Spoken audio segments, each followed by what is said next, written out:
Overtaking the Myth, your topical, skeptical discussion show. I'm Stephen Knight, and joining me is Iram Battering Ramzan. Iram, how are you? Howdy, y'all. Howdy. Oh, you've just come back from the US of A. I believe you was. Certainly have. How did you avoid the no-fly list? And why aren't you in Guantanamo Bay? Well, fortunately, they didn't listen to your recommendation, Stephen. Falling on deaf ears. That's probably why. And, you know, I just played the race card. They just let me in. Yeah, so I had a great time in America. America. What did you see? What happened? Lots of things. I did get randomly selected to be searched at Heathrow. Good. Yeah. Sure, they're doing their job. Yeah. Which prompted my mum to use very colourful language when she called me at that time. But nothing else happened. It was a good trip. It was fucking hot, but worth it. Yeah. I'm in love with the US of A now. I love the States. I need to... New York's on my list, so I'll definitely end up there. If not this year, definitely next year. So you'll have to recommend some places. I certainly will. You'll definitely like it, but just don't go in this heat. Yeah. It's fucking disgusting. I don't do well in heat. Yeah, for those who are listening, probably not aware, Iram records in an attic, and I record in an attic. And it's been scientifically proven that attics are hotter than the surface of the sun. So we are struggling. If it goes quiet at the midpoint of the conversation, we're probably just having a snooze. Probably died. Probably dead, yeah. Like a dog in a car. I really do feel like a fucking dog. I am panting. 7 or 8 beers should solve that issue, though. Okay, but another experience that you can share with our wonderful listeners. You were in the belly of the beast the other week. There was a massive, ginormous event involving Sam Harris, Douglas Murray and Jordan Peterson at the O2 in London. And you were there. You were the only person of colour there, apparently. Am I right? Yeah, apparently so. So again, I have to ask, how did you get in? I'm constantly amazed by your ability to not get thrown in Guantanamo or be racially profiled at the door of the O2 Apollo. Well, by the grace of God, yeah. I got in. Mashallah. Yes. Yeah, it was quite funny how there was this person tweeting, "Oh, I know it's dark, but I may be the only person of colour here." Yeah, so this was a journalist, was it, who was there to presumably review the event. She was a person of colour herself, but she made the point, didn't she? She sent like a sort of pithy tweet that she feels like she's the only person of colour there. And I had a quick look at the a picture of the first few rows, and it was just like, it was almost like the United Nations in terms of different ethnicities. So I'm not sure where she was sat. I don't know, because I walked in, it was like bloody Islamabad, mate, you know.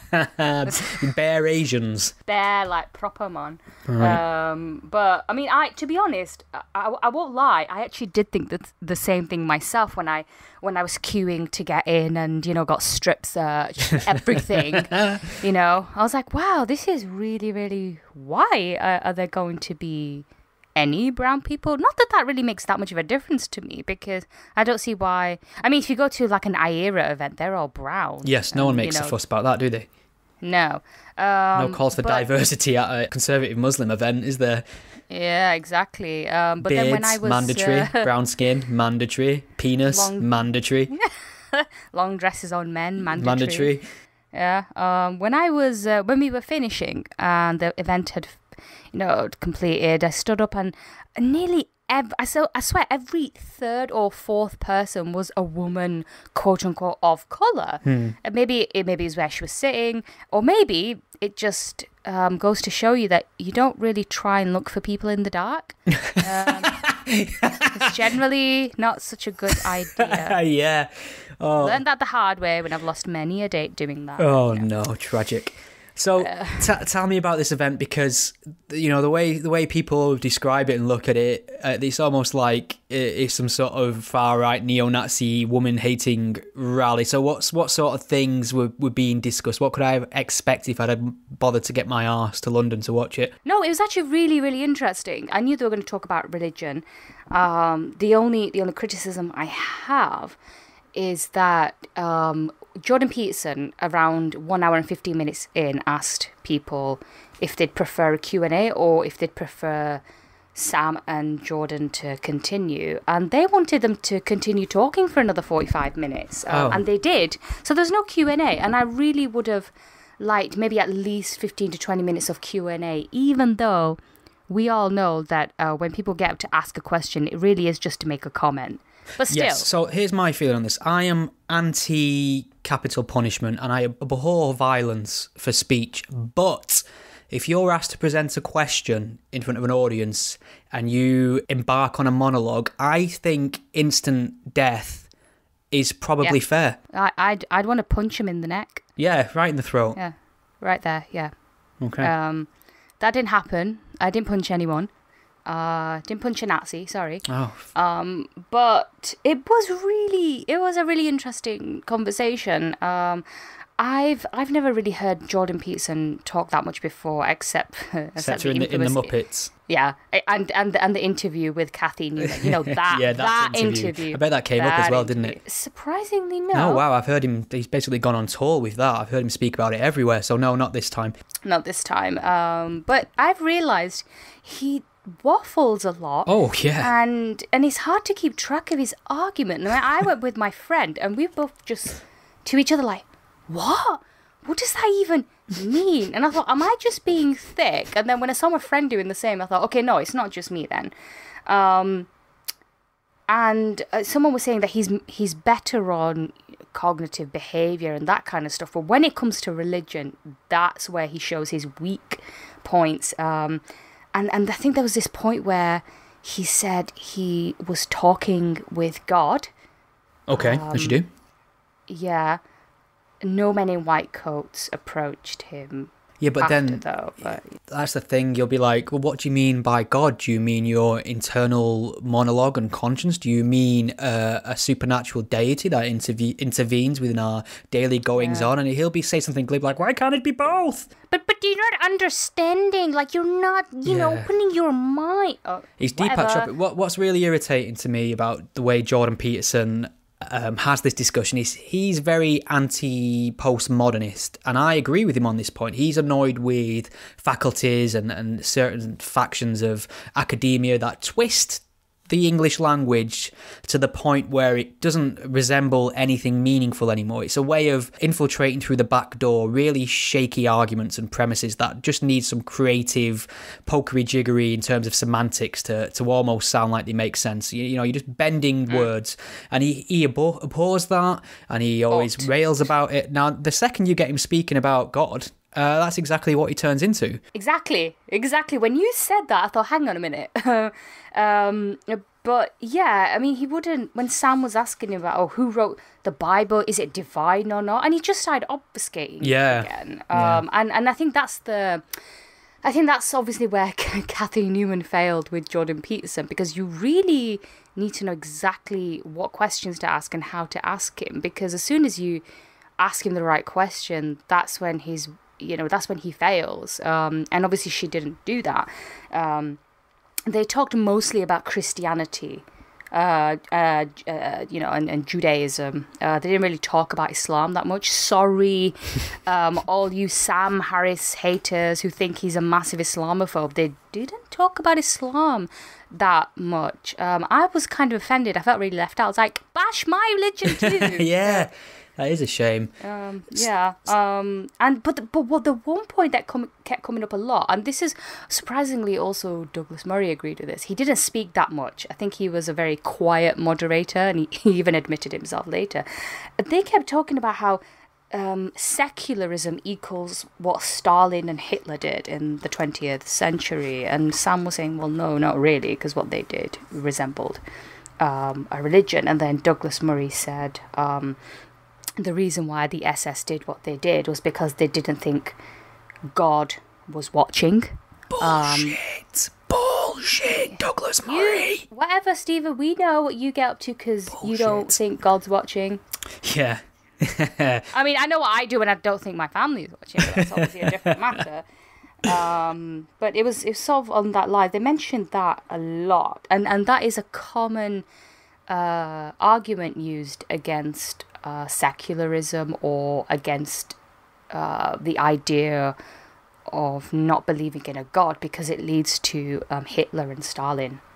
Yeah, I'm very surprised Douglas Murray went down that route. I'd expect it from Jordan Peterson, but I'm very surprised Dougie Murray went with that, because it just doesn't stand up to the merest bit of scrutiny or, historical accuracy. I mean, the German Nazi officers had got me unst on their belts, meaning God with us.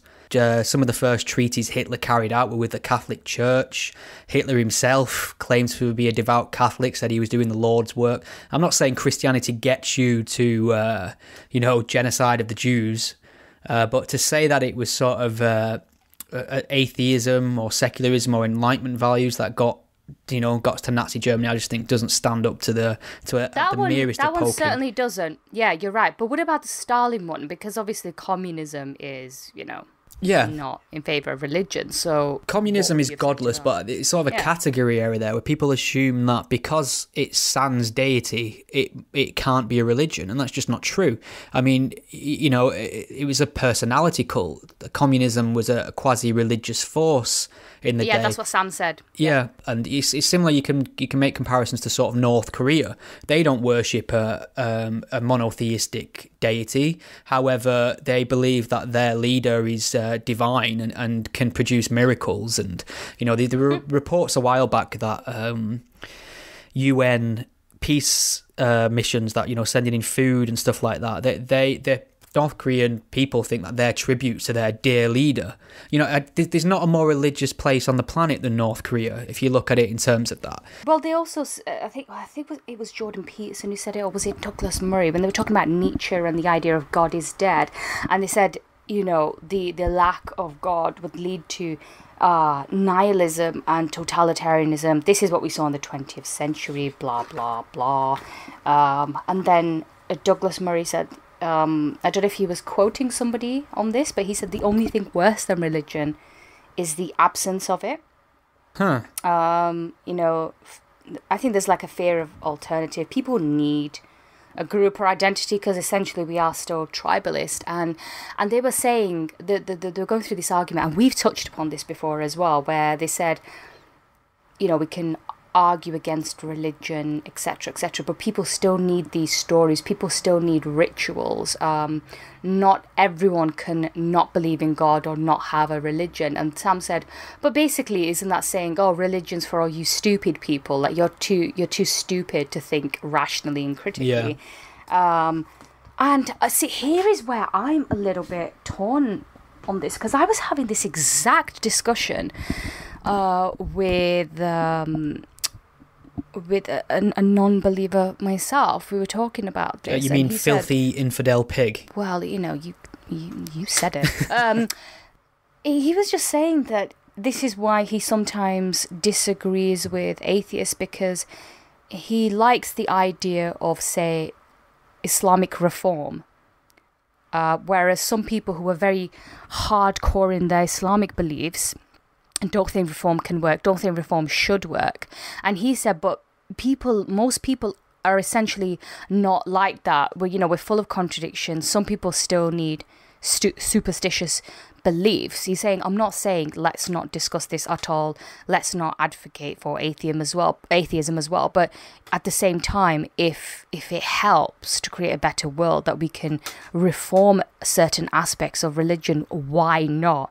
So that got me really thinking about which model is going to work the best, and can, say, reform of Islam work. I mean, they didn't mention Islamic reform in this debate, but when Douglas Murray said the only thing worse than religion is the absence of it, that's what led me to remember the conversation I had. So yeah, I don't know what you think about this. Well, it's interesting, and there's definitely something in there, and there's something to pause for thought on. There's an author called Yuval Noah Harari, and I actually saw that Sam Harris has announced a conversation with him soon, but I've read two of his books. One of them's called Sapiens, which has been out for a while, and a more recent one called Homo Deus, and he makes the case that secularism, humanism, them things actually are religions, and he makes a good argument for it. I think it takes the reader, if you're somebody like me, to accept, just broaden the definition of religion to make it happen.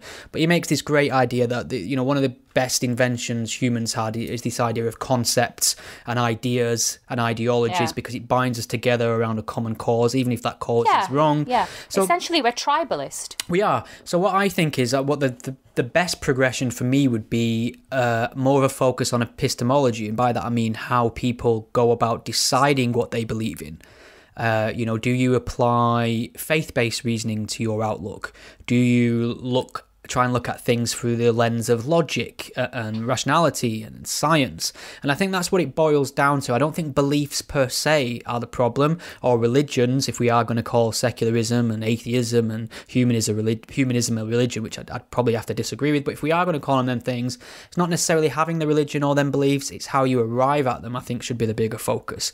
And I don't think it's helpful to engender the idea that you can just pretend away certain aspects of life, especially when actual religions, supernatural religions, faith-based religions make massive claims about the way the universe is structured, how we should live our lives, how we should treat other people, what should we do with our time, things like that. So I think there should be a bigger push on how you arrive at beliefs rather than beliefs per se. Yeah, that's a good point. And I think some people will find it completely difficult to let absolutely everything from their religious background go. A couple of days ago, or maybe a week or so ago, the scientist Richard Dawkins tweeted a picture where he was outside was it a cathedral or a church? And he said he preferred the sound of church bells rather than the Islamic call to prayer. And he said, is that my cultural upbringing? And everyone accused him of being racist. Rage. Yeah. Independent headline, Richard Dawkins accused of Islamophobia after comparing lovely church bells to aggressive sounding Allahu Akbar. Yeah, that was furore. Everything causes outrage now. So obviously, you can imagine the response to that. But actually, Richard Dawkins was asking a very sensible question, because he's right.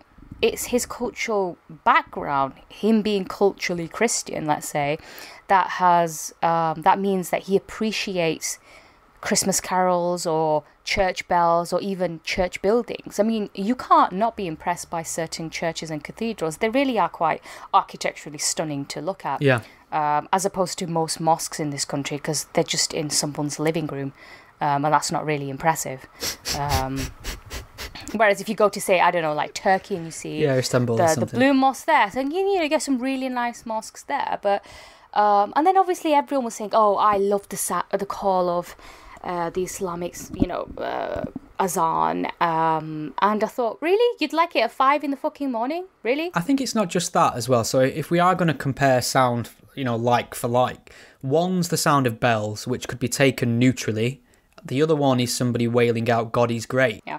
No, but the thing is, I'm sorry, but if you hear one person doing the call to prayer, it can sound quite nice, especially if the person has a really good voice. But when you're in an Islamic country, right, and I have been to a few, and they don't blare out at the same time. They go off at different times and it echoes. And at 5 a.m, it sounds horrible. I'm sorry, but it really does. Out of sync and just bleeding sound into each other. Yes, who wants to hear that? It does not sound nice. It's different if you're, next to your local mosque and it's a small mosque and it's just the one guy who says it at 5 a.m.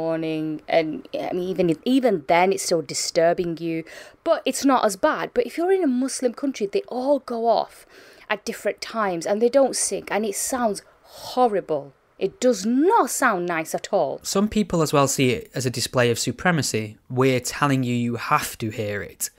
We're exactly, because you can't ignore it. Yeah. You can't ignore it. So I can understand why somebody would have a problem with that. I also appreciate that Richard Dawkins can be intentionally provocative. I think his commentary on Brexit's dog shit at the minute as well. Yeah, I really don't like... he should really stop. Yeah, it's not incisive though. It is basically, you Brexiteers are idiots and I know best.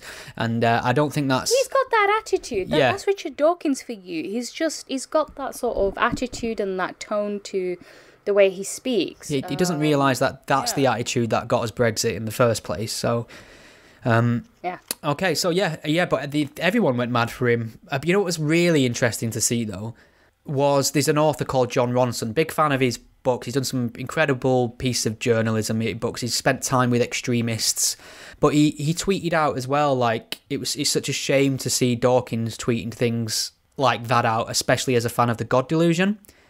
And I just thought, so you're complete. I mean, if you've ever read The God Delusion, it barely mentions Islam, but it absolutely tears Christianity apart in the most hard-hitting, vividly critical ways you can possibly think of. It absolutely trounces that religion. It's okay to criticize Christianity because it's seen as a white man's religion, whereas Islam is. So there's some strange cognitive dissonance going on there, where he can literally say, I really like The God Delusion, but I'm not happy with all this rag on Islam stuff. And to be fair, all he said is that he didn't like the call to prayer.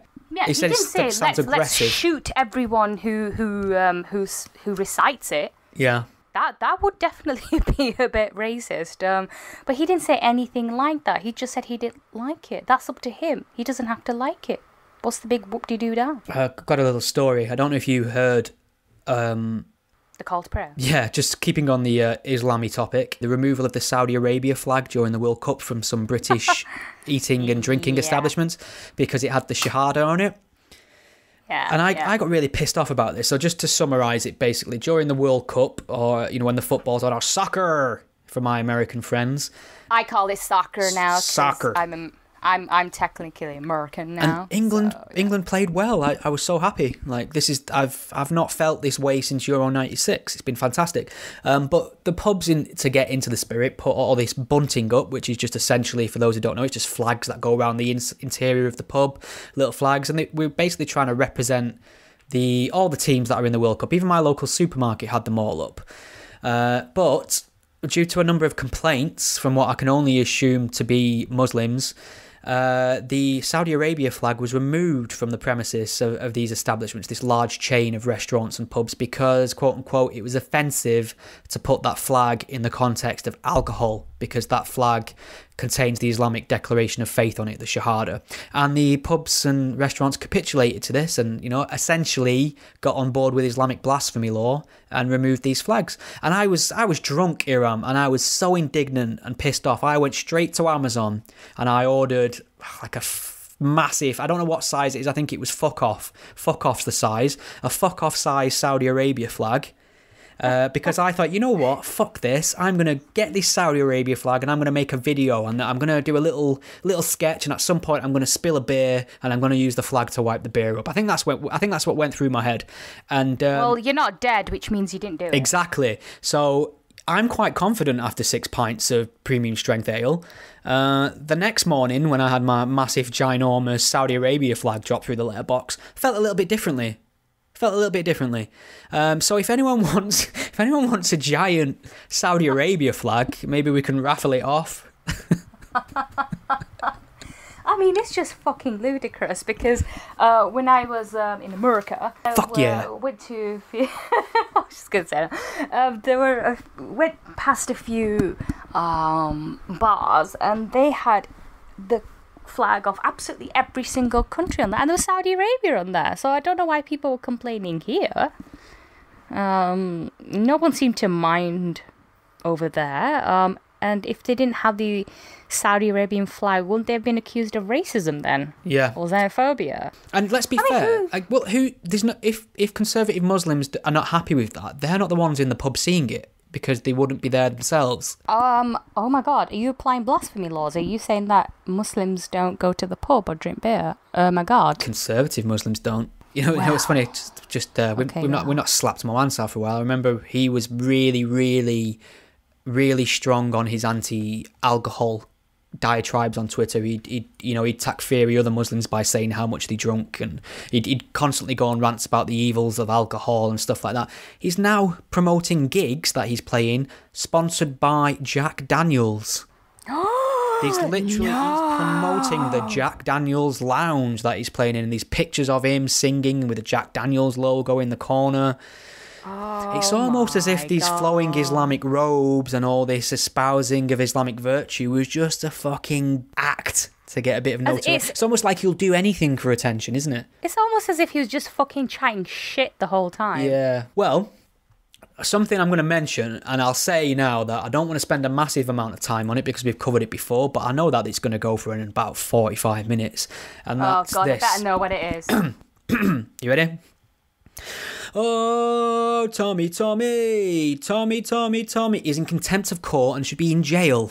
What happened to free speech, man? Free speech. Okay, so the reason I'm bringing this up, as much as I wouldn't like to because we've covered it ad nauseum, is that there were some protests in our home city of a couple actually, which I'm sure we'll get onto, but one was in the name of Tommy Robinson, currently serving time for contempt of court.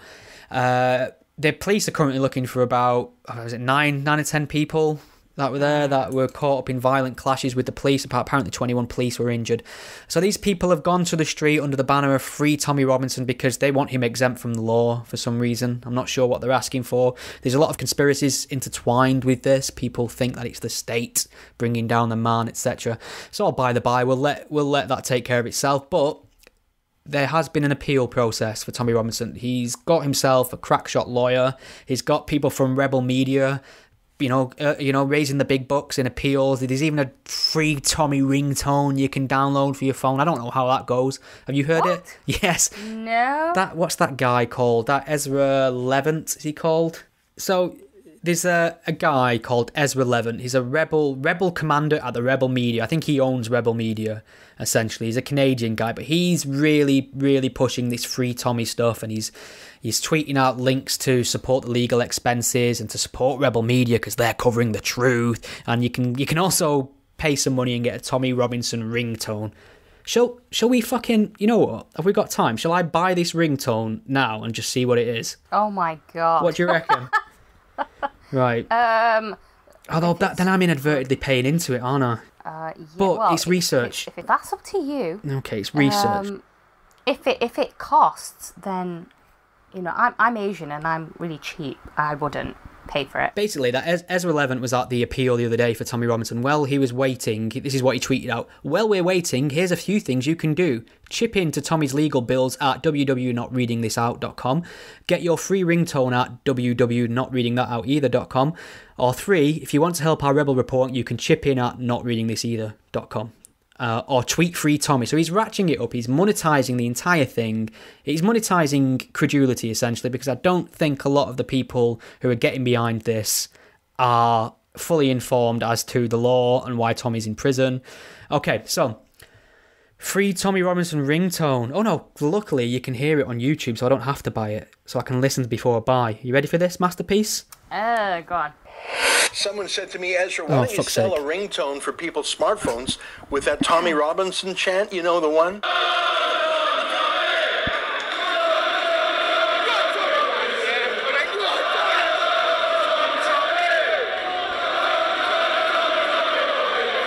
That chant has gone global. Even in Israel, Katie Hopkins was giving a speech. She mentioned Tommy, and the whole room started to sing that chant. Oh, Tommy, Tommy!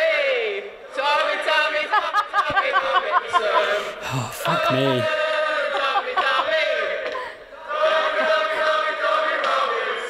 That's amazing. So I thought, well, Is it? Give that away as a ringtone for free. So we did, and I'm the first. Oh, it's free. Imagine paying for that shit. Here, take a listen.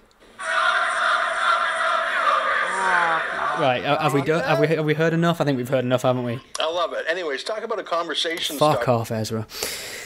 So Why on earth would you want that as a ringtone? That's just noise. can you? What kind of person has that? Can you imagine that going off? Imagine if you're on the bus and that goes off. You're like, what? Are we outside again? I mean, these of the two things I wouldn't like to hear on a bus. One is Allahu Akbar, and the second is Tommy Robinson.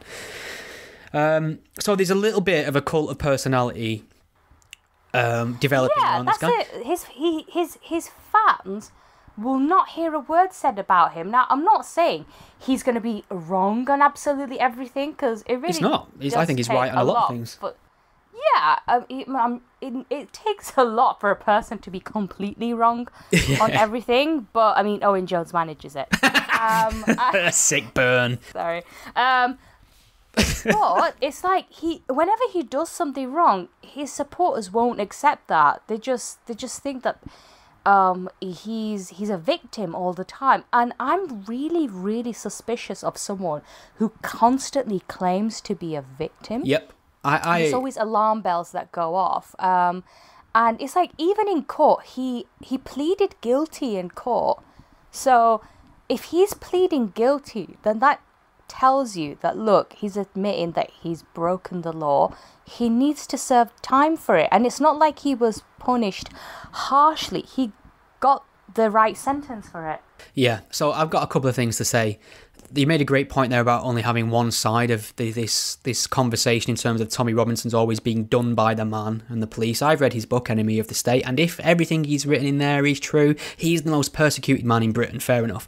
However, I can't see the other side of this, but I am seeing the other side of this latest running with the law, and I'm seeing that it's bullshit, and I'm seeing how his camp is trying to represent it, and I'm seeing how his supporters are trying to represent it, and that's telling me that that could have easily have happened with all the other run-ins with the law that he's catalogued in his book. So I don't think he's an objective voice on this. Second point is, you could say, well, it's not his fault that his fans are taking to the street and defending him in what's a stupid cause, essentially. Well, you can, because his official camp are ratcheting this up. They're encouraging it. They're promoting it. Tommy Robinson has been thanking people for their support and efforts from prison. He's not saying, listen, stay off the streets, I'm guilty, etc. He's actively encouraging it as well. And when you encourage people to take to the streets in your name, whilst there's conspiracy theories floated around that the police are out to get you and the police are dirty and they just want to shut down this patriot, it's no surprise to me that 21 police officers are going to get injured. So there's that. So they're appealing it now. The funny thing is, they're not even appealing. They're trying to get him off for the contempt charge, but they're not even claiming that he's innocent. They're saying, well, yeah, we know, we do accept that he's in contempt, but we feel that some procedures weren't followed, therefore we should quash the conviction. And it seems like the judges aren't... It seems like the entire judicial service is having none of it from the transcripts I've been reading anyway, but the judges have gone away to think about it, and they've said they will do their best to try and come to a decision before the end of this month. Now, I suspect he'll still have the conviction for contempt of court against his name. If he's got any hope, it's having his sentence reduced, which is entirely possible. Yeah. I don't know how they work these things out. Maybe 13 months is excessive. I don't know. I'm open to being swayed on that either way. But the thing is, it wasn't just that. It's because he was in fucking contempt last time, and that's why the two sentences are running concurrently. They got added on. It's not like he was punished for just this crime. It was the other offence as well. So he's done it twice, and he knows it. Let's do a hard Brexit on Tommy Robinson, because I'll start ranting for the next 50 minutes about this, because I just want to point out two things though very quickly before we move on. Is that one, his fans go on about, oh, this is a freedom of speech issue, they're stifling our speech, but they're happy to criticize other people and silence them. So if you're in favor of free speech, then why are you not letting, say, people who are criticising Tommy, and it's a fair criticism, speak? They're just constantly shutting down debate. Yeah. And they don't want to hear the other side. They just want to hear their version. That's not exactly free speech.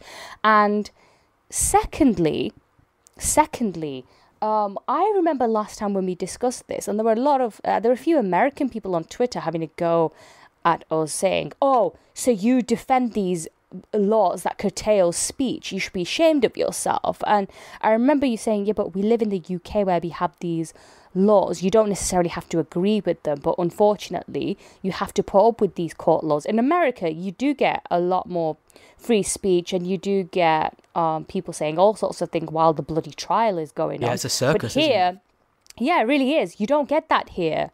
And maybe that's for a good reason. Maybe it's not. I don't know. But they've been comparing him to Nelson Mandela, some of his fans. To Nelson Mandela. What is as in like Thatcher would have disliked him as well? Well, here's the thing. Okay, so let me think of this from another angle. So if he'd gone against an archaic law, challenged it, and really highlighted something important, like say Peter Tatchell got arrested in Russia for highlighting the oppression of gays. He broke the law in Russia, but if you're a humanitarian, you'd probably say what he did was right and virtuous and useful. Okay, now what Tommy Robinson did was shout nonce at defendants as they went in during a process which would probably have seen them ended up in jail. He wasn't reporting it or exposing anything because all this had already been reported on and exposed, hence the trial. It was in every national newspaper, every local newspaper. He brought nothing to this, and in fact, he could have put himself in a position where he caused 2 child rape cases to collapse. Just, again, I have to point this out, so he could shout insults at defendants in a child rape case. So I think I'm going to have to tally this up in terms of number of grooming gangs and or child rapists Tommy Robinson has exposed and or brought to justice, 0. Number of child rape gang cases that Tommy Robinson has jeopardised, 2. They are the facts. He's not exposed anything, and people are defending his right to behave this way, even though he's not obtained anything or commanded any sort of public service for it. It's not like he's exposed some corruption or wrongdoing in the judicial process. He's gone there to make a video for his own benefit, his own promotion, so he could shout at the defendants and vent his frustration. There is no way this looks good for somebody supporting it. They have to essentially say Tommy's right to shit talk at defendants trumps the rights of the victims to go through the process of justice unimpeded. I know. I'm just getting so bored of it. Yeah. Should we move on? Should we cut our losses? Yeah. Oh, phew. Okay.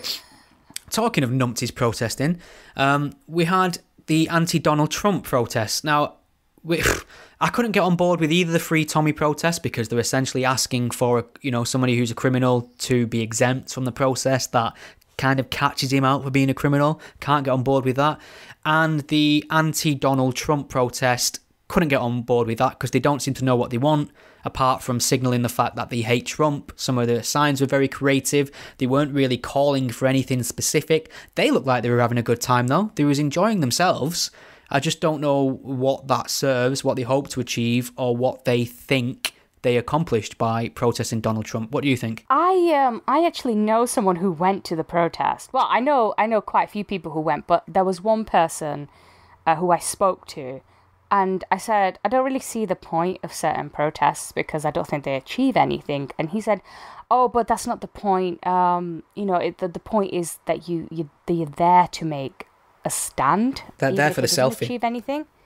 Yeah, it's really a big virtue signalling thing, really. And then he said, but where I come from, like protests can mean life and death.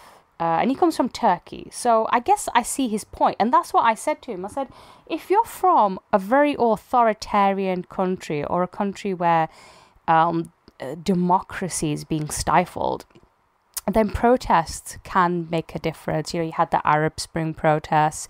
You had protests in Turkey where people, the protesters are treated brutally by the police. And there you can see why they're protesting and why they've taken to the streets, because sometimes there really isn't an alternative. And that's what I kind of thought with the whole Trump march. I don't think it's achieving anything. Fine, you go in there to make a point that you hate Trump and that. How radical. As leader. Ooh, yeah. I hate Trump. Edgy as fuck, that, isn't it? You don't hear a lot of that. Look at the balloon. Oh, God. Yeah. There was a balloon. For anyone who's not seen this, and I'd be very surprised, they paid, was it £20,000? I will have to check this, to get an inflatable Donald Trump up in the air. Very unflattering one. Was he in a nappy or something? I can't remember. He had a cell phone in his hand, might have had a nappy on. I tried to avoid the whole thing, and I found it quite embarrassing, to be honest. I spoke to Seth Andrews the other day. I interviewed him on the podcast. I've not released that yet because I'm lazy. But I asked him what his feelings were on this protest, and I put it to him that it's probably not achieving much. And he said, well, as an American, it's nice to look in the UK and see that we have solidarity as well. That's what it's about. It's about showing people, look, we're taking a stand. He's leader of the quote-unquote free world, and we're showing him that his behaviour and his views are unacceptable. And I get that. But how do we get him out? Does this get him out? Because that's what we need to do. We seem to be... Leading up to the election of Donald Trump, I didn't think Trump would get elected. I didn't think that enough people could look at what he stood for and how he handled himself and think that's the guy for me. I genuinely didn't think that happened. I got blindsided, but I did warn about the fact that if people keep shouting racist, Nazi, not taking certain topics seriously, shouting down anyone who's against mass immigration, things like that, you're only going to push these people to vote for a candidate who doesn't give a fuck, and that's Donald Trump. And I'm just seeing people, all the things that helped get him there. I'm not saying that was the only thing that got him there, quite obviously not. But all the things that helped give him a push there, the left's attitude, I'm just seeing them double down on that. I'm just seeing them hold the sign up saying, Donald Trump's a Nazi, the stupid far left virtue signalling and calling all his supporters bigots and racist and things like that. And I just don't know how they expect... Was it Albert Einstein who said madness is repeating the same behaviours? The definition of insanity is repeating the same thing over and over again and expecting different results. Boom! Each time. Iram with the quote. This is why we have you. I'm the quote generator. Yes, you are. So it feels a lot like that to me. Yeah, I was having this discussion with my friend in America, and I'm going to just throw that in. That's our hashtag, by the way, yep. America. We were talking about Trump's election. Obviously, he's not Trump's supporter, but he said Clinton was the worst candidate they could have chosen. They went with her, and they should have known they would never get it because people didn't like her. And she made the campaign all about her. I'm with her. Yeah. If you don't vote for me, you don't like women and you're not a feminist. Whereas Trump made it all about the people. He brought it back to them and said, look, I understand your concerns. You're losing jobs. This is happening. All this is happening. I'm going to try and do something to fix it. And Clinton didn't really do any of that. It was just a sneery liberal attitude like, these people are stupid. We know best for them. We've seen the same thing with Brexit. And obviously people aren't going to stand for that. And so you saw Trump get into power. I think like when I was in New York, you can clearly see the influence of all the immigration. And I think maybe New York is a bit of an anomaly. They're in a very liberal bubble, my friend was saying. They like immigration, they like diversity, whereas maybe in Midtown America, there's a different attitude to that. Immigration doesn't personally bother me as much, but that doesn't mean that I shouldn't try and understand why other people will have concerns about it. We've got to have a serious conversation about this. No, I don't mean you and I just mean in general. Cause I thought you were saying you and I. Let's lay our cards down here. I hate... Immigrants. No. So... I mean, I saw when that, going back to the Jordan Peterson event we were talking about earlier, I saw someone tweeting about it saying, now they're mentioning immigration as if it wasn't sinister enough. So there's a certain fraction of the left liberal lovey-dovey bubble who just the mere mention of immigration is enough to set off their bigot radar. Do you know what I mean? It's just really stupid. When in reality, immigration's a big part of society. It affects a lot. There are pros and cons.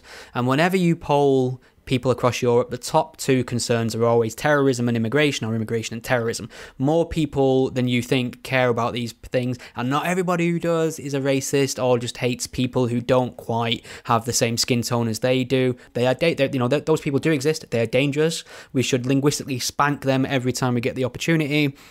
I'm all down for that, but there are some people who have genuine concerns and they want to talk about immigration, they want it limited to certain things, they have ideas, they're not necessarily beyond the pale, and we need to engage with that, the left, should I say. I still count myself just about hanging on there by the threads of my nails. We need to engage on that topic, we need to take control of it and start making sense on it very quickly, otherwise you're going to get people who don't give a fuck, like Donald Trump, waltzing in, and all of a sudden the entire country's voting for him and the left are confused. What's happened? Well, it's because you've disallowed any conversation on immigration for the last 10 years. So people are talking amongst themselves now and then expressing their opinions when they hit the voting booth. That's how I feel about it. Get them all out. Get them all out, Iram. Yeah, well, who's going to record taking them yeah. when you've kicked me out? Yeah, that will be lonely. You'll miss me when I'm gone. And this brings me to this week's ASLAN Awards. There's this misconception that people derive their values from their scriptures. Who goes to hell? Gays, fags, hundreds and hundreds of Jews. You identify yourself as gay. Why do you then choose to be Muslim when it says explicitly in Judeo-Christian tradition that is prohibited? There's this misconception that people derive their values from their scripture. The ASLANs. So the ASLAN Award is an award given to an apologist spouting lies and nonsense. And I have one contender. It's Gerard Batten, the leader of UKIP. Now, I don't know an awful lot about this guy. He might be perfectly sensible. I'm not sure. I saw him speak at the Day for Freedom rally in London, Tommy Robinson event. And I don't know, he seemed quite okay, I think UKIP candidates need a bit further digging in all situations, but he didn't say anything that set my alarm bells off, should I say. He's been on the news talking about Tommy Robinson of late. Do you want to hear what he said? Go on then. Joe Batten, you were at the rally that we saw in the film. You compared there Tommy Robinson, who was jailed for 13 months after admitting contempt of court, to the plight of suffragettes, Mahatma Gandhi, Nelson Mandela. Did you misjudge that one? And Robin Hood, because the point I was making there was that people who have been in breach of the law, who were judged to be criminals at the time, have then, in the course of time, been proved to have been on the right side of a great cause and have actually become national and international heroes. And that's the point I was trying to make. Okay, so you get the gist. The Robin Hood one just fucking killed it. Robin Hood. Are we talking Russell Crowe or Kevin Costner? That's the question. So that's hubris of the highest order, isn't it?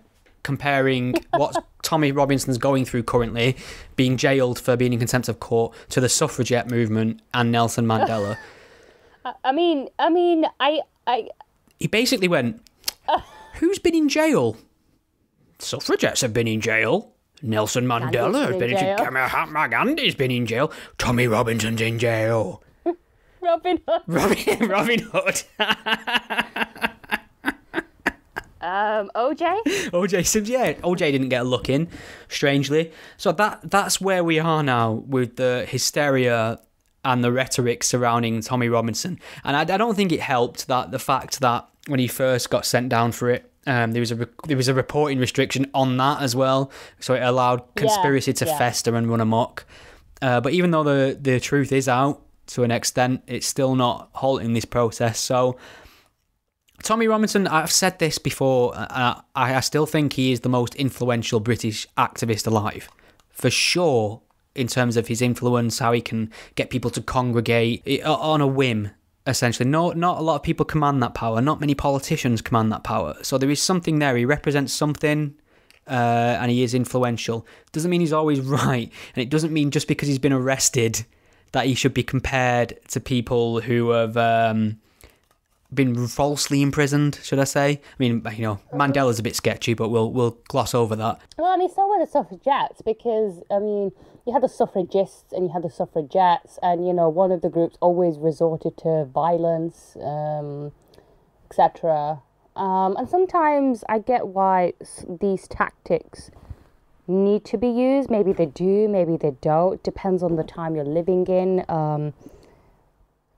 It depends on your society, but I don't really think you can compare Tommy Robinson to Mandela. No. I don't even know what else to say. Sheriff of Luton. Oh my God. What the hell, Gerard Batten? Yes. Gerard Batten's come under a lot of criticism because he compared the Prophet Muhammad to a paedophile, which I reckon a lot of anti-Islam people will agree with, but, most mainstream people are not going to like that. So that's not going to help UKIP's cause. If he's a politician and he wants to, it's basically it's a popularity contest, isn't it? Politics. He needs to consider his rhetoric a bit better, maybe. Even if he's telling the truth, or even if he genuinely believes it. I'm not saying he should lie, but the thing about politics is you have to find a way to... Politicians lie? Yeah, good point. What? But you need to find a way to convey your message politically so that people can get on board with it. So he's my ASLAN Award winner, Gerard Battenberg, the man this week with his wonderful Robin Hood comparisons. I seriously want some cake now, you've said that. Okay, so we've nailed Donald Trump, Jordan Peterson, Tommy Robinson protest. I did want to talk about a new thing on the podcast. Now, I've been very blasé about the whole Twitter thing, and I've realised that I'm wrong. I thought Twitter was fairly inconsequential. It shouldn't be taken seriously. Why do people take Twitter so seriously? It doesn't matter. It doesn't affect anything. It's not real life. Why is everyone getting the knickers in the twist about Twitter? I was wrong, Iram, because things that happen on Twitter now have direct real-world consequences, and I think we need a new feature on this show, and I'm going to call it Twitbits, and we can discuss any tweet that has spilled out of Twitter and had some real-world ramifications. Now, I don't know if you're aware of a gentleman called James Gunn. No. James Gunn is a movie director. He's made one of the big Marvel superhero films, the Guardians of the Galaxy films. Okay. Yeah. He directed the first and the second, screenwriter on them as well. Very successful, loved in Hollywood, doing really well. He's been going on some very, very, very, very, very long anti-Trump rants on Twitter, and I think he himself has called for certain people to lose employment over things they've said or done as well. So he, by all accounts, he seems like a proper far left regressive type. Okay. Is this like when you say he's said anti-Trump stuff? Is this the kind of virtue signaling that, say, Robert De Niro does every time he's at an award ceremony? Fuck where Trump. He just accepts an award and he's like, "Oh, fuck Trump. You fuck my wife, man. Yeah, you fuck my wife." That's my best De Niro. Okay, yeah. So talking to me. Okay, we'll stop.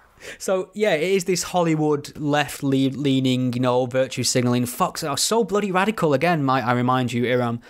Going for Trump. Have you heard anything like it? Can you imagine the cojones it must take to say, Trump's a bad un? Oof, you stand alone. Oh, yeah, you stand alone when you make declarations like that. Oh, yeah. That aside, the conservatives, right-wing conservatives, conservative pundits, conservative personalities on Twitter decided to do a frisking of James Gunn's Twitter.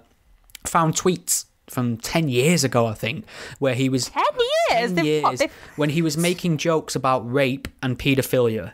Now, they're not really funny, it's not my taste, but they are jokes. It is intended as a joke. Okay? You can tell it's a joke. I don't really think he's pro-rape or kiddie fitting. I don't know if anyone's put that question to him. Now, not only that, these tweets came up several years ago while he was actually making movies for Marvel.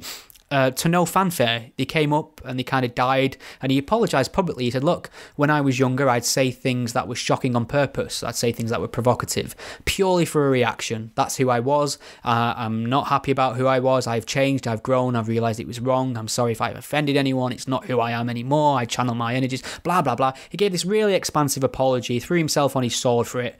And then they've come back round again this time, the same tweets, and Disney, who own Marvel, have fired him. Okay, yeah, I did hear about that. So we have a world-famous successful director who's brought in two of the, I'd say, biggest hits for Marvel in terms of expectation, budget, etc., because nobody really knew much about this property. And he's now no longer able to continue doing that. He's out of a job. He can't work for them ever again because he sent some tweets 10 years ago that he's already apologised for. So I suppose my question is, should we be able to escape our digital past? Should we be held responsible for the things we said and did online 10 to 15 years ago? Oh, that's an interesting one, and I've discussed this before, because anything that's on the internet is there forever, really, unless you've appealed to Google to get yourself removed. Everything is there to see. I've said some dumb fucking shit. Oh, yeah, definitely. And it's there, I'm like, shut up. I mean, I said dumb stuff all the time, but yeah, you do really have to be a lot more careful when you put it online, and especially depending on what you do for a living as well. You're right.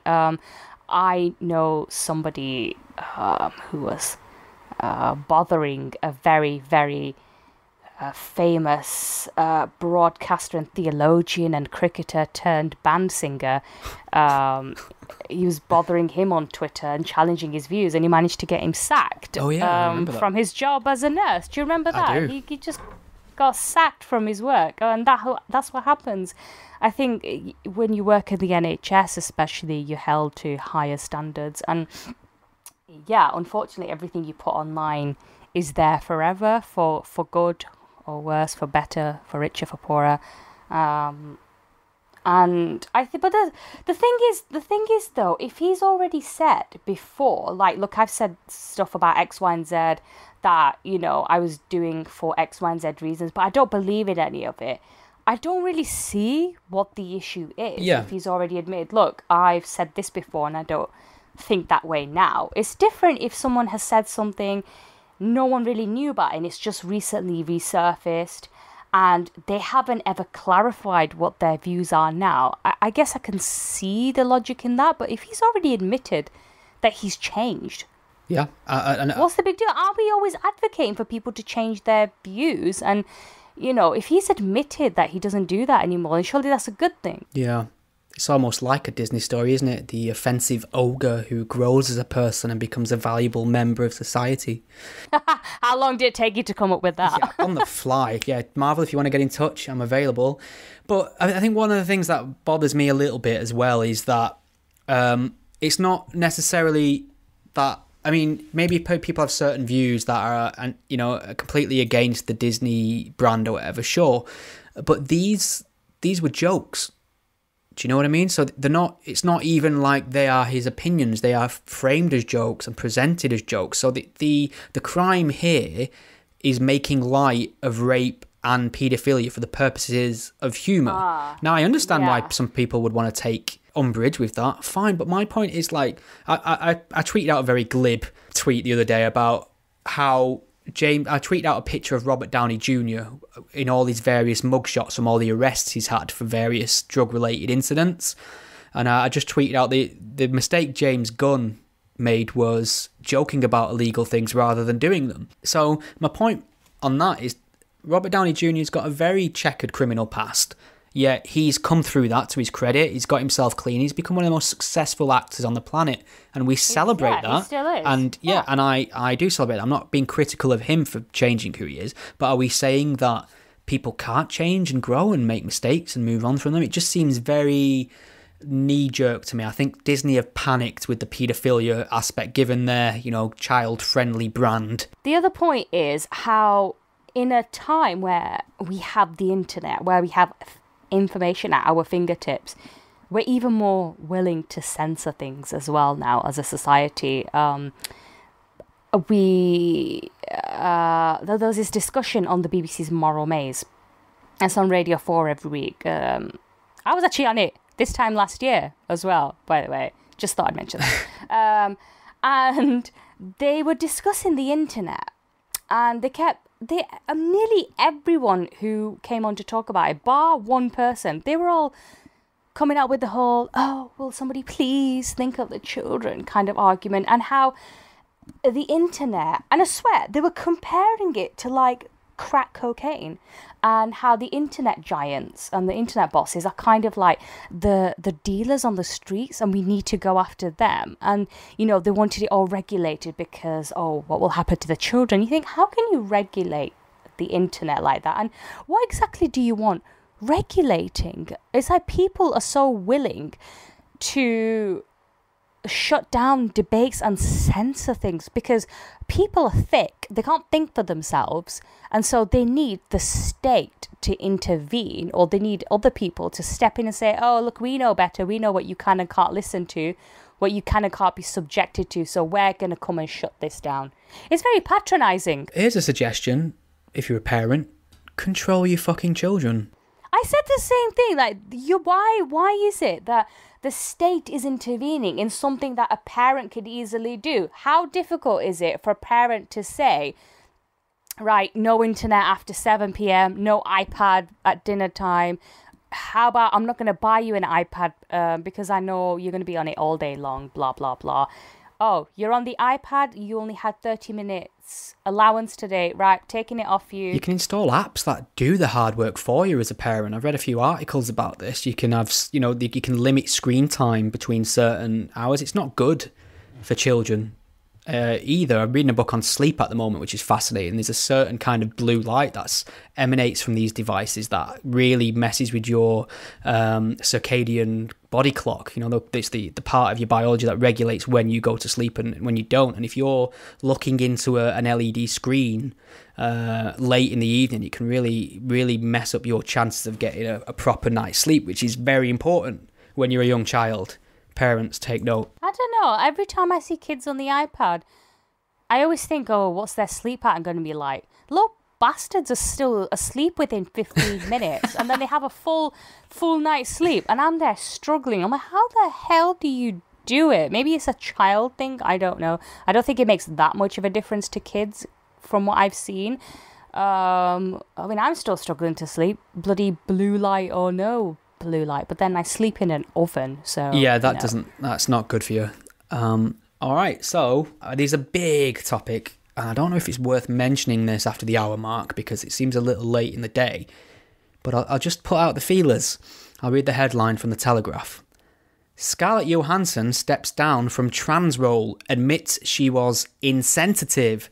Now, this is about a film that was greenlit called Rub and Tug. What? Yeah, let's not get into that.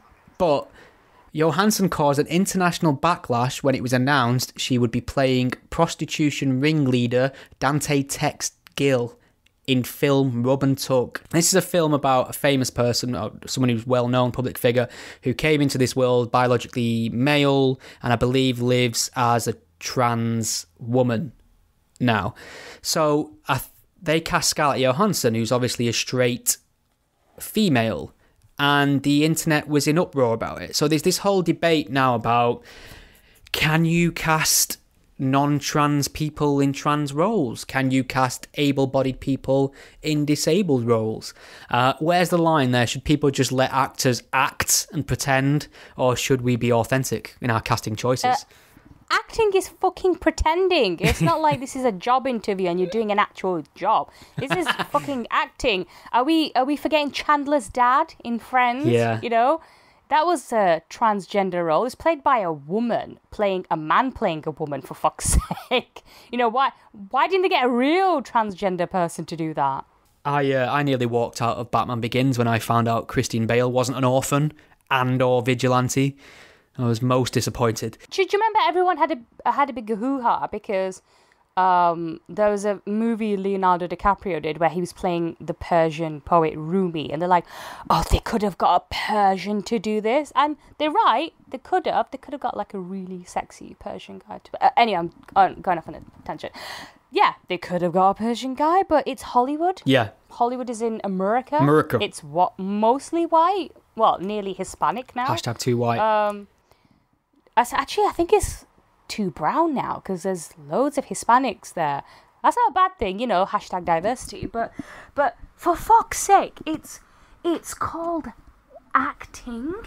I thought that was the whole point of acting. It's also a very. I know it's a global sort of movie industry and people around the world watch it, so maybe this should be a bit more diverse, but at the same time, who complains to Bollywood movie makers whether they hire actual Arabs to play Middle Eastern people in their movies? Because they've always got Indian actors playing, say, a rich Arab sheikh, and they're always portraying them in really stereotypical ways, really offensive ways, actually. No one complains about that. Diversity is only an issue in predominantly white societies. That's how it seems to work. I've not seen it go the other way. But here's my problem with this. So Scarlett Johansson was announcing this role. She got a lot of aggro and criticism online, and she was quite flippant about it at first. She mentioned the talented actor who played a trans woman in a film who's a real life person didn't get this amount of abuse. I forgot his name. Did the history of everything, played Hawking. I forgot his name. But And then later down the line, she finally folded and she's no longer playing this role. Now, what happened is they've said now that, you know what, the film's probably not going to get made. So we went from having a world-famous, internationally successful, loved Avenger actress in your trans film who would have got more bums on seats to see it. Well, I don't even know who this trans person is. Now I do, because Scarlett Johansson was attached to it, and I may have seen the film and learned about it and discovered about this person and had my, boundaries expanded in what I understand about trans history and trans people. But no, that wasn't good enough for the Puritans. So they basically set fire to a project that could have helped the trans cause, over some misguided commitment to having everything in a film represented by the actual people. And it just makes no sense to me whatsoever that they would do this to this project.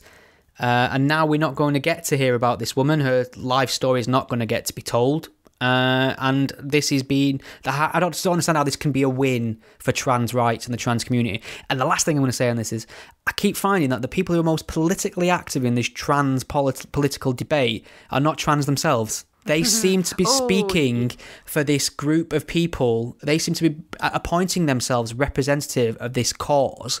And... you know, the trans cause is a virtuous one. We want trans people to have equal rights. We want them to have dignity everyone else has. We don't want them to endure bigotry. We want them to live the identity that's the most natural one to them, unimpeded. I'm all for them things. However, just because you're a trans activist or you're into trans rights doesn't mean you're not talking shit occasionally. And it doesn't mean we can argue against those things without being considered transphobic or not for the wider trans issues. And I just think people who scream and shout about fucking movies not having a trans person play a trans role are really hurting the trans cause, because these things blow up. This has become a big deal now because it's got Hollywood and talent involved in it, so the newspapers are running with it. To the layperson, this is trans activism. This is all they see of it now. People angry that a film doesn't conform to their very narrow ideas of who should play what in a Hollywood adaptation. I just think it's silly. It really is. They've done their own cause a lot of damage, because it's like, you know, the people who protest against offensive cartoons, they're the ones who are publicising the cartoons they don't like. So that's a very opposite. So yeah, I've got a copy of Charlie Hebdo on my bookcase right next to me because I wanted to show solidarity with the publication after the attack there. And there's no way I would have heard of them were it not for the Islamists attacking them. So it's just annoying that they're cutting off their own nose to spite their face there. And if we ever made a film about this, we'd have to get somebody without a nose to portray them, obviously. But I just think it's silly, and I think it consumes a lot of time and energy. But it's worse the fact that, and this should go down to Twitbits again, the fact that somebody can be bullied out of something via an online mob. The internet's not as benign as I pretend it is anymore. I really think there's a vicious edge to it that's informing a lot of our real world decisions. And I think it feeds into the news as well. The news lean heavily, you know, they're talking about rising oil prices in the Middle East. Let's go to Twitter to find out what John 549 thinks. And I just think it's silly. I think it's really silly to put so much emphasis on what's said online by the outrage mob. Okay, I think we've pretty much nailed it for 1 week. Yeah. Iram, are you happy with that? I'm well happy on that, bro. Where can people find Sedar, which we always forget to plug? Sedar is www.seddaa.org, and we've had some really good content going up, especially from one of our writers who wanted to go into the debate about cannabis and the legality of it in the UK. So all you drug users can read that with interest. Sounds good. I will check that out. Thank you very much. Speak to you next time. Ta-da. Au revoir. Thank you for listening to the Godless Spellchecker podcast. The podcast is a one-man operation, produced in my spare time away from my day job, and I love making it for you. If you enjoy what you hear, please consider lending some support. The show is entirely listener supported. I don't sell anything, I don't run ads, and given the alternative and unpopular focus of my content, it's very unlikely to find a sponsor. So there are a number of ways you can support and chip in and help improve the show and give me more time to produce more content. You can become a patron supporter and pledge a monetary amount per month or per episode by visiting patreon.com/gspellchecker. If you can't lend monetary support right now, don't worry, there's other ways you can help the podcast too. You can share it on your various social media networks, or take a moment to leave a review wherever you listen to it. Your support is massively appreciated. Thank you. Think we've all learned something here today?